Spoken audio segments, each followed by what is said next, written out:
لیکن دسترخوان پر کھجور اٹھا کر بارگاہ رب العزت میں یوں تو کہہ سکتے ہو مولا مجھے یہ دعا روزانہ افطار میں ضرور کر لینا. اس لیے میں کہہ رہا ہوں کہ اگر تمہارے دل میں احساس بھی پیدا ہوا قیامت کے دن یہ نیت بھی دیکھی جائے گی. قرآن پاک میں ان فقیروں کا ذکر کیا گیا ہے کہ جو شرم کے مارے تم سے مانگتے نہیں وہ حقیقت میں فقیر ہے. حیا کی وجہ سے تمہارے پاس ہاتھ نہیں پھیلاتے وہ حقیقت میں فقیر ہیں، اور ان کو دینے پر اللہ نے تمہارے بہت بڑے اجر کا وعدہ فرمایا. یہ احساس آپ کو خود کو ہونا چاہیے. میں آج ایک مثال دوں. نبی پاک صلی اللہ تعالیٰ علیہ وسلم کا جو نظام ہے، سیدنا عثمان غنی رضی اللہ تعالیٰ عنہ کا جو مال تھا، حیرت ہوتی ہے آج بھی مدینہ طیبہ میں حضرت عثمان غنی کا اکاؤنٹ چل رہا ہے. آج بھی ان کے بینک کا کھاتہ چل رہا ہے. 14 صدیاں گزر گئی. ان کے نام کی جائیداد آج بھی موجود ہے. ان کا باغیچہ، ان کا کنواں جو انہوں نے خرید کر کے وقف کیا. جس کے پاس مال ہے وہ اگر اپنے سرمائے کو ریٹرن قوم تک پیش کرتا ہے تو اس کا مطلب یہ نہیں ہے کہ اس کا سرمایہ کم ہو جائے گا. تاریخ کی سچائیاں بتا رہی ہیں 14 سینچریاں گزر گئی لیکن ان کے مال میں ابھی بھی کمی نہیں ہے. مدینہ طیبہ میں ان کے نام کی پوری ہوٹل بھی ہے، وقف عثمان بن عفان. حضرت عثمان غنی رضی اللہ تعالیٰ عنہ کے وقف کی ہوئی چیزیں آج بھی مدینہ میں موجود ہیں اور سرمایہ کما رہی ہیں، آج بھی کما رہی ہیں. مدینہ طیبہ میں جب حضور تشریف لائے حالات کیا تھے؟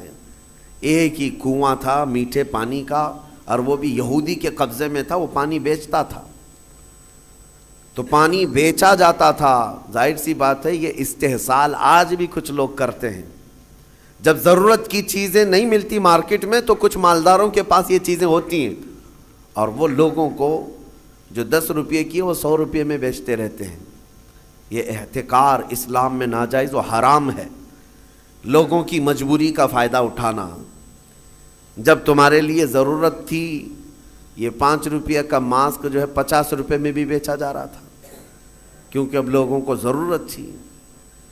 تو لوگوں کی ضرورت کو دیکھ کر کے اس کا منافع بڑھا دینا اور لوگوں کی مجبوری کا فائدہ اٹھانا، اسلام اس کی کبھی اجازت نہیں دیتا.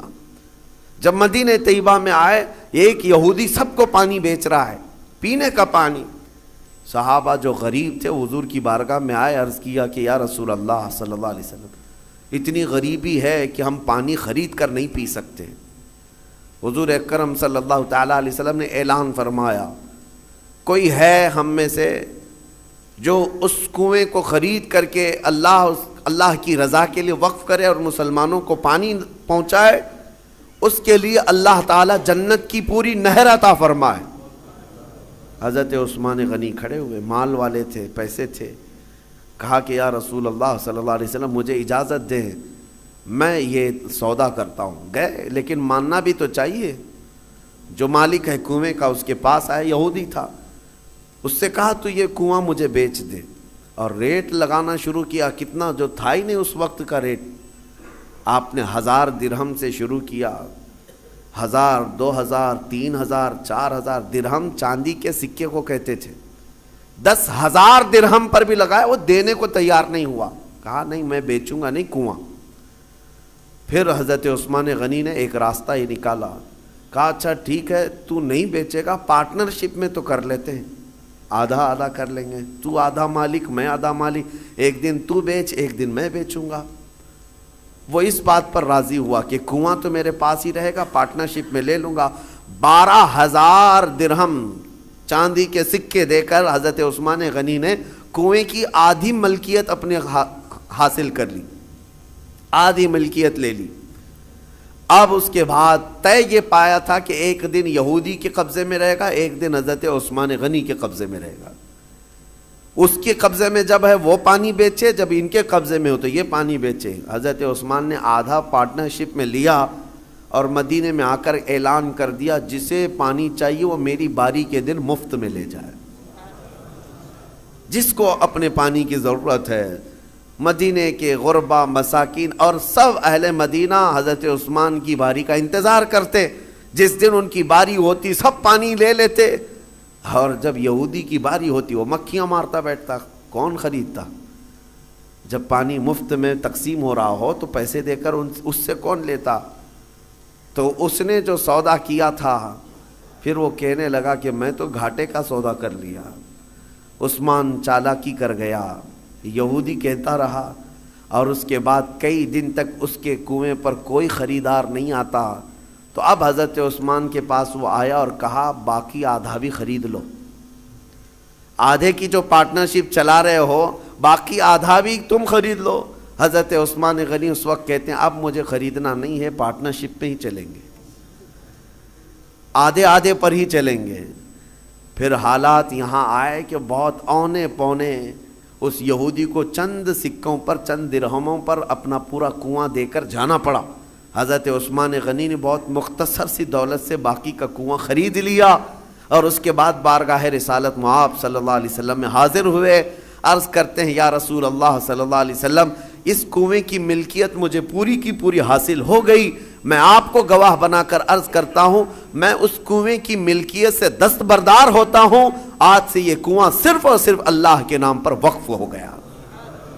جسے پانی چاہیے وہ کنواں آج بھی 1400 سال کے بعد پانی دے رہا ہے، مدینے میں آج بھی موجود ہے، پورے مدینے کو پانی پلایا۔ مدینے والے جب تک رہے پانی پیتے رہے، پورے خلفائے راشدین کا دور گزرا، صحابہ تابعین کا دور گزرا، نہ جانے کتنے بادشاہوں کا دور گزرا، وہ کنواں اسی طرح موجود ہے۔ آج کے دور میں بھی جا کر کے دیکھیں، پورا ایک محلہ ہے بیر عثمان نام سے مدینے میں۔ بیر عثمان کا مطلب ہوتا ہے عثمان کا کنواں، پورے محلے کا نام ہے۔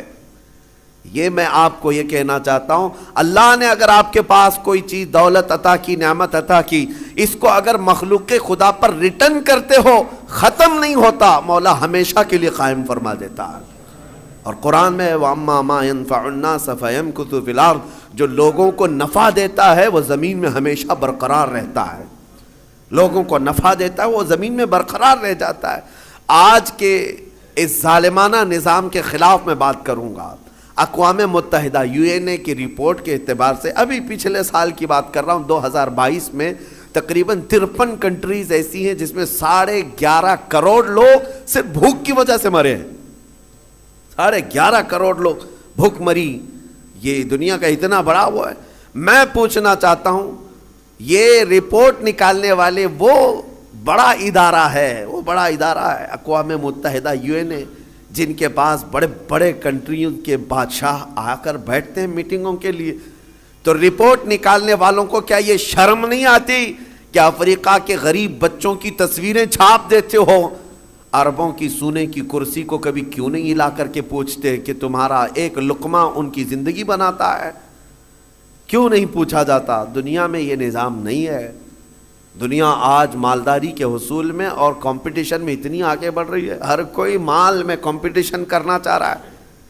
آج عربوں کی حالت بھی دیکھیں آپ جا کر، وہ اونچی بلڈنگیں بنانے میں ایک دوسرے کی دوڑ میں لگے ہوئے ہیں، کسی کو 150 منزلے کی بنانی ہے، کسی کو 200 منزلے کی بنانی ہے، اور ایسے ایسے پروجیکٹ پلان لوگوں کے درمیان متعارف کرانا چاہتے ہیں۔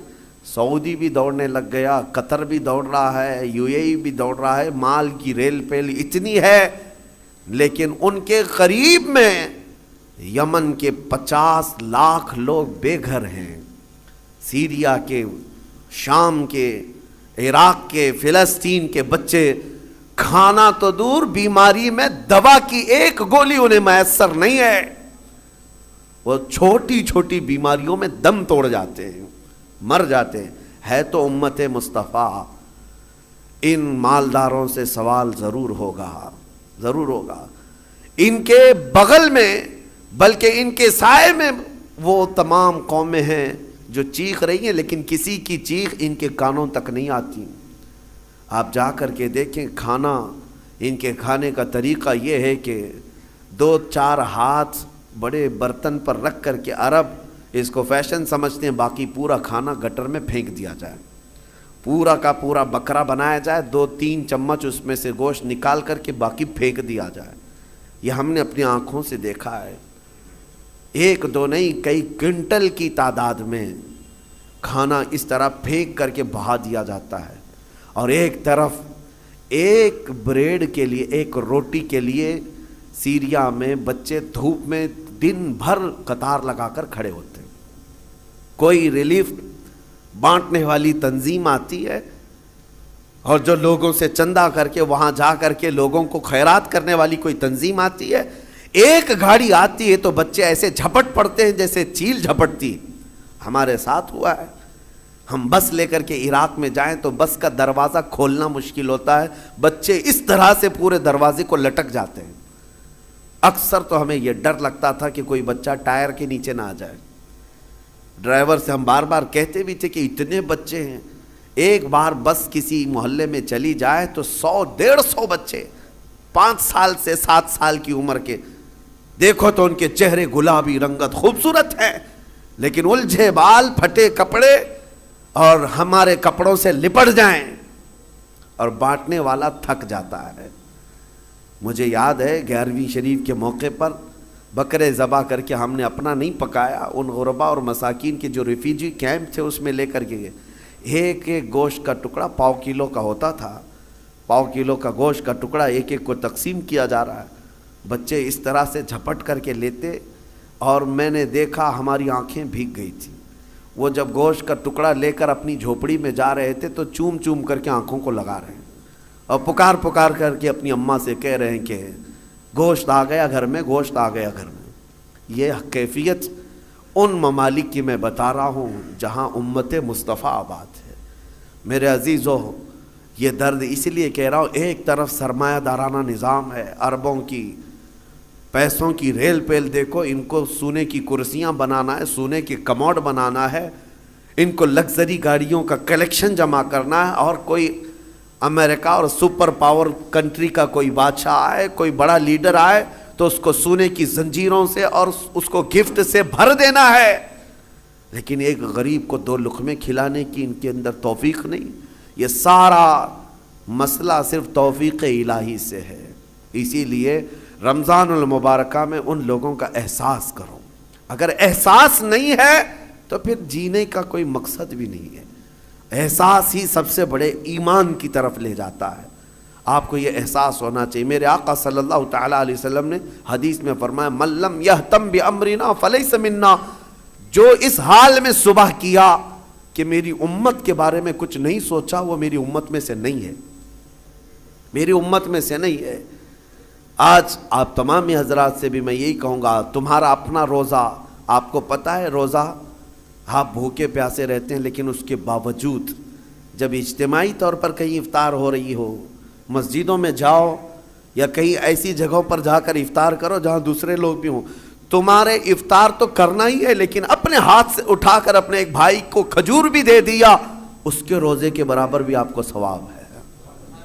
اللہ تبارک و تعالیٰ نے یہ نظام تمہارے لیے رکھا ہے. صحابہ کرام فرماتے ہیں ایک وقت وہ تھا، رمضان کے روزے کی افطاری کا وقت قریب تھا. 70 صحابہ جو اصحاب صفہ میں ہیں نبی پاک کے حجرے کے باہر بیٹھے رہتے تھے. ایک دودھ کا پیالہ آیا ہے، چند کھجوریں آئی ہیں اور سب دسترخوان پہ ہیں، اور افطار کے لیے چند ہی لمحے باقی رہ گئے. نبی پاک صلی اللہ علیہ وسلم نے اپنے حجرے میں اندر دیکھا، حضرت عائشہ سے کہا کہ عائشہ باہر نظر کرو، کوئی باقی تو نہیں رہ گیا، کوئی مسافر، کوئی اجنبی تو نہیں ہے. حضرت عائشہ کہتی ہیں وہ کھڑکی سے اندر سے جھانک کر دیکھتی ہیں، جنت البقیع قبرستان حضور کے حجرے سے تھوڑی دور پہ ہے. ایک درخت تھا غرقد کا، اس درخت کے نیچے کوئی ایک مسافر آیا ہے اور الجھے ہوئے بال ہیں، کہیں لمبے سفر سے آیا، وہ اپنی سواری کو باندھ رہا. حضرت عائشہ نے کہا یا رسول اللہ صلی اللہ علیہ وسلم، کوئی دور کا مسافر لگتا ہے اور غرقد کے نیچے کھڑا ہے. افطار کرنے کے لیے میرے آقا بیٹھے، چند لمحے باقی رہ گئے تھے. صحابہ کہتے ہیں حضور دسترخوان چھوڑ کر اٹھ گئے. میرے آقا دسترخوان چھوڑ کر اٹھ گئے اور چل کر کے گئے، اور جب اس کے پاس گئے تو اس سے پوچھا کہاں سے آئے. وہ بڑا لمبا سفر کر کے آیا تھا، اور حضور اکرم صلی اللہ تعالیٰ علیہ وسلم نے اس سے پوچھا کہ یہاں آنے کا مقصد کیا ہے. آنے والے نے کہا میں محمد صلی اللہ علیہ وسلم سے ملاقات کے لیے آیا ہوں، میں انہیں دیکھنے آیا ہوں. حضور نے ہاتھ پکڑ کر طلب کیا کہ چلو ہمارے ساتھ، اور حضور اکرم صلی اللہ تعالیٰ علیہ وسلم لا کر کے اس کو دسترخوان پر بٹھائے، اور جب دسترخوان پر بیٹھا ایک دودھ کا پیالہ تھا، حضور نے پیش کیا، وہ آیا ہوا مسافر پورا دودھ پی گیا. یہاں کسی کے لیے سب روزے والے لوگ ہیں، دودھ پی گیا. نبی پاک صلی اللہ تعالیٰ علیہ وسلم مسکرائے اور کھجور حضور نے اپنے منہ سے تھوڑی سی کھائی اور صحابہ کو دیا. صحابہ کہتے ہیں ساروں نے وہی کھجور کھائی، سبوں نے وہ کھجور کھا لی. اب اس کے بعد وہ بندہ پوچھتا ہے محمد کہاں ہیں؟ جو آیا ہوا ہے وہ کہتا ہے محمد کہاں ہیں؟ نبی پاک صلی اللہ تعالیٰ علیہ وسلم نے اس وقت تک اسے احساس ہونے نہیں دیا میں اللہ کا رسول ہوں. سب سے پہلے اس کا پیٹ بھر جائے، سب سے پہلے اس کی ضرورت پوری ہو جائے. پھر صحابہ نے کہا تیرا ہاتھ جس نے تھاما تھا وہی اللہ کا رسول ہے، وہی محمد عربی صلی اللہ تعالیٰ علیہ وسلم ہے. اے احساس ہے میرے عزیزو، آج اللہ تعالیٰ نے کوئی چیز تمہارے پاس دی ہے تو ذخیرہ اندوزی کے جرم میں کبھی مبتلا مت ہونا.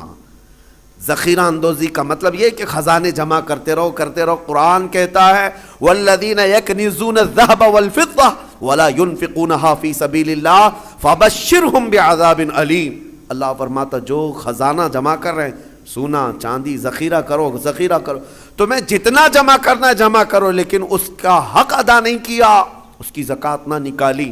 اللہ فرماتا ہے اے حبیب ان لوگوں کو بشارت دے دیں دردناک عذاب کی. یوم یحمى علیہا فی نار جہنم فتکوی بہا جباہہم وجنوبہم وظہورہم ھذا ما کنزتم لانفسکم فذوقوا ما کنتم تکنزون. قیامت کے دن اللہ فرما رہا ہے اس دن آگ تپائی جائے گی جہنم کی، اور پھر یہ جو لوگ ذخیرہ اندوزی میں ملوث تھے ان کی پیشانیوں کو داغا جائے گا، ان کی پیٹھ کو داغا جائے گا، ان کے دونوں بازوؤں کو داغا جائے گا، اور پھر ان سے کہا جائے گا چکھو یہ تمہارا وہی مال ہے جس کو تم جمع کر کے سانپ کی طرح بیٹھے رہتے تھے.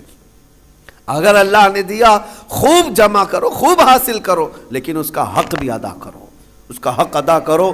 آج حالات ہمارے پوری امت کے لیے اس قدر دردناک ہیں. میں ایک ریکویسٹ کر کے اپنی گفتگو کو ختم کرتا ہوں. افطار روزانہ کرتے ہیں، دسترخوان پر بیٹھتے ہیں، تو جب کھجور اٹھائیں، ہو تو نہیں سکتا، ہماری طاقت نہیں ہے کہ ہم چل کر کے ملک شام پہنچ جائیں، چل کر کے ابھی ہم عراق پہنچ جائیں، چل کر کے ابھی ہم یمن چلے جائیں، لیکن دسترخوان پر کھجور اٹھا کر بارگاہ رب العزت میں یوں تو کہہ سکتے ہو مولا مجھے تو نعمتیں کھلا رہا ہے، تیرے حبیب کی امت میں چھوٹے بچے بھوک سے بلک رہے ہیں، اے اللہ تو نے مجھے کھجوروں کی نعمت دی ہے، اے کریم خدا ان پر تو اپنا خانے نعمت وسیع فرما دے، میرے حبیب کی امت پر تو رحم کی چادر پھیلا دے، ان کے آزمائش کے دنوں کو تو مولا اب ختم فرما دے. یہ دعا روزانہ افطار میں ضرور کر لینا. اس لیے میں کہہ رہا ہوں کہ اگر تمہارے دل میں احساس بھی پیدا ہوا، قیامت کے دن یہ نیت بھی دیکھی جائے گی کہ یہ چل کر کے تو نہیں گیا، لیکن ان کے درد کا درد یہ یہاں بیٹھ کر کے بھی محسوس کرتا تھا، اس کی بھی بخشش کی جائے گی. اللہ کریم رمضان المبارکہ کی ان خیر والی ساعتوں میں ان تمام غریب امت مصطفیٰ پر رحم و کرم کی بارش نازل فرمائے.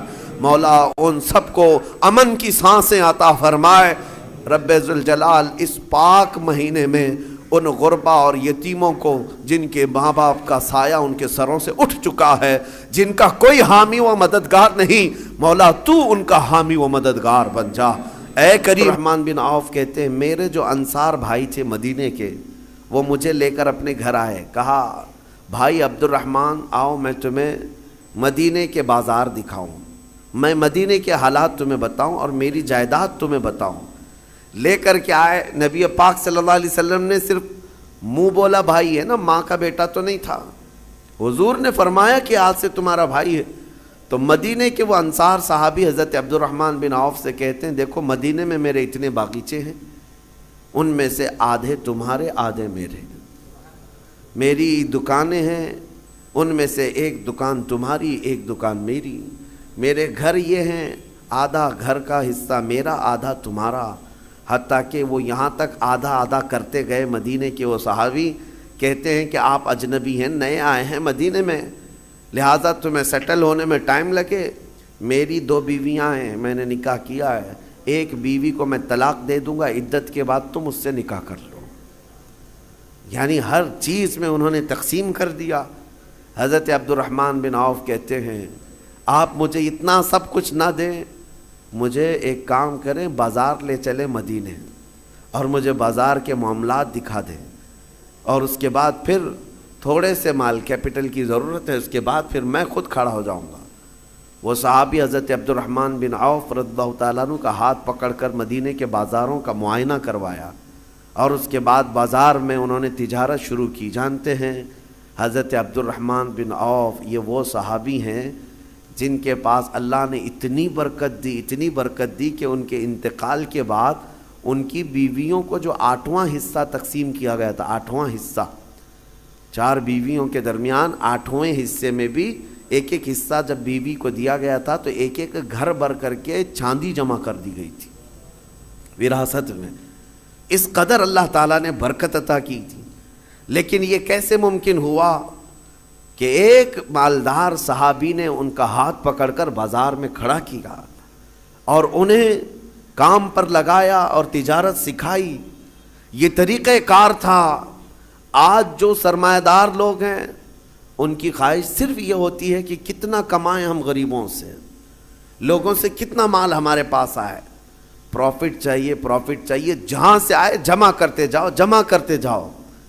کبھی یہ کیوں نہیں سوچتا کوئی کہ جن سے ہم نے خوب کمایا ہے ان پر ہم تھوڑا خرچ بھی کریں، ان کے مصالح کے لیے، ان کے کاموں کے لیے۔ ہم بڑے بڑے پونجی پتیاں جتنے ہیں ہمارے ملک میں، تو وہ بڑے لوگ ہیں جو دنیا کے ٹاپ لیول پر آتے ہیں، ورلڈ کے سب سے مالدار لوگوں میں آتے ہیں، لیکن ان کا غریبوں میں حصہ کیا ہے؟ جا کر کے دیکھ لو، کچھ بھی نہیں ہوگا، بلکہ لوٹ مار کے علاوہ کچھ نہیں ہے، لوٹ کھسوٹ کے علاوہ کچھ نہیں ہے۔ یہ تو ہمارے گھروں میں لگنے والی بجلیوں کا اتنا خون چوستے ہیں، ہر جگہ پر تو یعنی جتنے بھی لوگ ہیں ان سے یہ پونجی پتی لوگ صرف کمانا جانتے ہیں، ریٹرن نہیں دینا چاہتے۔ جبکہ نظام مصطفیٰ یہ تھا، حضرت عثمان غنی رضی اللہ تعالیٰ عنہ بہت بڑے پیسے والے تھے۔ نبی پاک صلی اللہ تعالیٰ علیہ وسلم کے پاس جب کوئی حاجت مند آتا تو حضور حضرت عثمان کے پاس بھیجتے تھے، اور حضرت عثمان غنی یہ نہیں پوچھتے تھے کہ کس کام کے لیے چاہیے، کتنا چاہیے، نبی پاک صلی اللہ تعالیٰ علیہ وسلم کی طرف سے آیا ہے تو وہ اپنا سب کچھ اتنا دیتے تھے کہ وہ خود اپنے زمانے کا ایک بہت بڑا مالدار بن جاتا تھا۔ یہ نظام مصطفیٰ ہے۔ آج زکوٰۃ کا نظام پورا درہم برہم ہے، زکوٰۃ ہمارے ہاں نکالی جاتی ہے لیکن نظام ایسا درہم برہم ہے، کہیں جا کر کے زکوٰۃ کا پیسہ جام ہو جاتا ہے، مستحقین ویسے کے ویسے ہیں۔ ہمارے مسجدوں کے باہر مانگنے والوں کی تعداد سال بھر میں کبھی کم نہیں ہوتی، یا کچھ لوگ اگر پیشہ ور مانگتے ہیں تو انہیں روکنا چاہیے۔ میں یہ نہیں کہتا کہ وہ صرف اور صرف غریب مستحقی ہیں، ہو سکتا ہے کچھ لوگ پیشہ بنا لیے ہوں مانگنے کو، لیکن مسلمانوں کو ان تمام چیزوں کو روکنا چاہیے۔ اور ہماری زکوٰۃ کا جو نظام ہے، اللہ نے سب سے پہلے قرآن میں فرمایا انما الصدقات للفقراء والمساکین، سب سے پہلے زکوٰۃ کے مستحقین فقیر ہیں، مساکین ہیں۔ اور پھر یہ جو مدارس کا ہے، مدرسوں کو زکوٰۃ، ان کا نمبر قرآن پاک میں سب سے اخیر میں ہے، فی سبیل اللہ، یعنی جو اللہ کی راہ میں ہیں وہ طالب علم ہے۔ ہاں اگر وہ مستحق غریب ہے، فقیر ہے تو ٹھیک ہے، وہ بھی نمبر 1 پر زکوٰۃ لے سکتا ہے۔